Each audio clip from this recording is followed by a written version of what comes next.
अच्छा, कभी सोचा है कि अगर आपकी अपनी जमीन पर, हाँ, आपकी ही जमीन पर आपसे जबरदस्ती कोई ऐसी फसल उगवाई जाए जो आपको ही मतलब बर्बाद कर दे? हाँ, ये तो बहुत ही अजीब स्थिति होगी। बिल्कुल। तो आज एक ऐसी ही कहानी सुनेंगे हम लोग, जहां से गांधी जी का, आप कह सकते हैं, भारत में असली जलवा शुरू हुआ। हाँ, बिल्कुल सही। हाँ, आज बात हो रही है चंपारण सत्याग्रह की। साल था 1917। ये वो पहली बड़ी लड़ाई थी, कह सकते हैं, जो गांधी जी ने भारत आकर जीती, और वो भी बिना किसी हथियार के। कमाल की बात है ये तो। है ना? तो हम इसकी पूरी कहानी को आज समझेंगे एकदम आसान शब्दों में, और वो खास बातें जानेंगे जो एग्जाम में, आप जानते हैं, अक्सर पूछी जाती हैं। हाँ, ये जरूरी है। तो कहानी शुरू होती है बिहार के चंपारण इलाके से। चंपारण, बिहार, ठीक है। वहां थे अंग्रेज बागान मालिक। वो किसानों से उनकी जमीन के एक तय हिस्से पर, मतलब समझिए 20 कट्ठे में से 3 कट्ठे पर जबरदस्ती नील की खेती करवाते थे। नील, वो जिसे कपड़ों में नीला रंग आता है। हाँ, वही नील। हाँ। और ये जो 3 कट्ठे पर नील उगवाने की बात थी ना, हाँ, इसी को 3 कठिया पद्धति कहते थे। अच्छा, 3 कट्ठे पर नील, तो 3 कठिया, समझ गया। पर इसमें दिक्कत क्या थी किसानों को? दिक्कत बड़ी थी। एक तो नील उगाने से जमीन की उपजाऊ शक्ति, मतलब उसकी ताकत, कम हो जाती थी। अरे, और दूसरा, किसानों को इसका दाम भी मतलब सही नहीं मिलता था। ऊपर से तब तक जर्मनी में ना सिंथेटिक डाई, मतलब नकली नीला रंग बनने लगा था। ओहो, तो असली नील की मांग ही कम हो गई होगी। बिल्कुल, मांग घट गई। अब किसान बेचारे बुरी तरह फंस गए।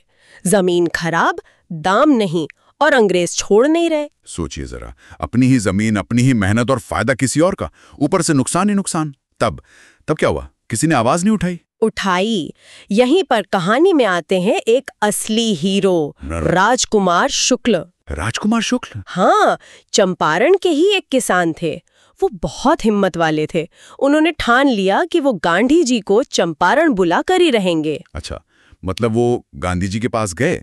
एक बार नहीं, कई बार गए। गांधी जी से मिले, लखनऊ में मिले, कानपुर में मिले। उनके पीछे ही पड़ गए कि आपको चलना ही होगा। और आखिरकार उनकी जिद रंग लाई। 1917 में गांधी जी चंपारण पहुंच ही गए। कमाल है, एक अकेले किसान की लगन ने देखो क्या कर दिया। अच्छा, गांधी जी वहां अकेले गए थे या उनके साथ और भी लोग थे?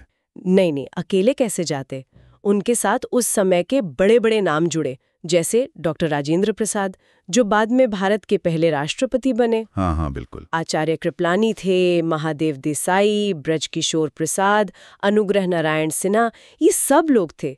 इन सब ने मिलकर किसानों की हालत का पूरा जायजा लेना शुरू किया। गांव-गांव गए, लोगों से मिले, उनकी तकलीफें सुनी।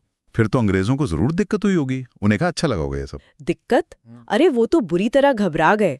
जैसे ही गांधी जी और उनकी टीम ने काम शुरू किया ना, अंग्रेज अफसर एकदम परेशान हो गए। उन्होंने फौरन गांधी जी को एक नोटिस थमा दिया। नोटिस?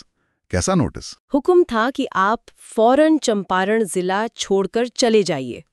अरे, और गांधी जी ने क्या किया? मान लिया हुकुम, चले गए? यही तो असली मोड़ आया कहानी में। गांधी जी ने वो हुक्म मानने से साफ इनकार कर दिया। क्या बात है!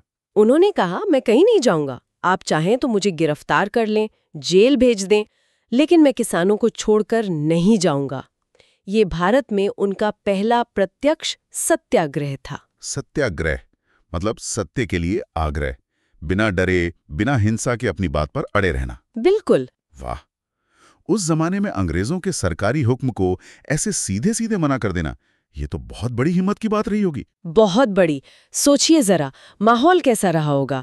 गांधी जी के इस कदम से ना सरकार पर जबरदस्त दबाव बन गया। हाँ, दबाव तो बना ही होगा। उन्हें समझ आ गया कि ये आदमी आसानी से पीछे हटने वाला नहीं है और मामला बढ़ सकता है। तो आखिरकार सरकार को झुकना पड़ा। झुकना पड़ा मतलब उन्होंने एक जांच कमेटी बनाई, ये देखने के लिए कि भाई किसानों की समस्या क्या है, क्या वाकई 3 कठिया गलत है। और सबसे मजेदार बात क्या हुई? क्या? गांधी जी को भी उस कमेटी का सदस्य बनाया गया। अरे वाह! मतलब जिसने आवाज उठाई उसी को जांच टीम में शामिल कर लिया, ये तो गजब हो गया।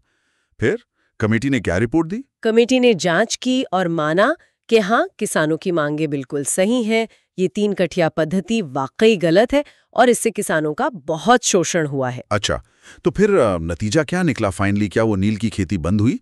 और हाँ, ये भी बताइएगा कि ये एग्जाम के लिहाज से कैसे जरूरी है। हाँ, तो नतीजा ये हुआ कि सालों से जो 3 कठिया पद्धति चली आ रही थी वो हमेशा के लिए खत्म कर दी गई। बहुत बढ़िया। और किसानों को जो नुकसान हुआ था ना, उसका कुछ हर्जाना भी मिला। पूरी तरह नहीं, पर कुछ मिला। और हाँ, एग्जाम की बात। हाँ, एग्जाम का क्या? देखिए, एसएससी या स्टेट एग्जाम्स जैसे जो इम्तिहान होते हैं ना, उनमें बिल्कुल सीधे फैक्ट्स पूछते हैं। चंपारण सत्याग्रह कब हुआ? तो जवाब है 1917। कहाँ हुआ? चंपारण, बिहार। कौन सी पद्धति खत्म हुई? तिनकठिया। गांधी जी को कौन लाया? राजकुमार शुक्ल।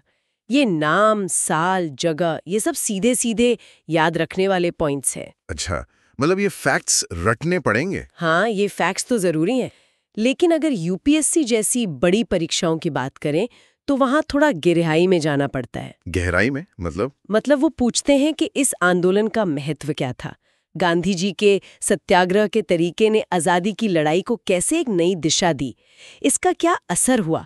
यहाँ रटने से ज्यादा समझना जरूरी है। हाँ, ये समझना कि बिना हिंसा के शांति से लड़कर भी जीता जा सकता है, ये शायद सबसे बड़ा सबक था। बिल्कुल, इसने पूरे देश को एक नया तरीका दिखाया, एक नया हौसला दिया। सही बात है। तो चलिए आज के इस गहरी चर्चा के जो मुख्य बिंदु हैं उन्हें फटाफट दोहरा लेते हैं। एक क्विक रिकैप। हाँ, जरूर। पहला, चंपारण में किसानों से जबरदस्ती नील की खेती कराई जाती थी, जिसे 3 कठिया पद्धति कहते थे। सही। दूसरा, राजकुमार शुक्ल नाम के किसान 1917 में गांधी जी को चंपारण लाए। हाँ जी। तीसरा, गांधी जी ने अंग्रेजों का जिला छोड़ने का हुक्म मानने से इनकार कर दिया। ये उनका भारत में पहला बड़ा और सफल सत्याग्रह बना। बिल्कुल। और चौथा, नतीजा ये हुआ कि 3 कठिया पद्धति खत्म हुई और किसानों को कुछ हद तक न्याय मिला। हाँ, ये मुख्य बातें थीं।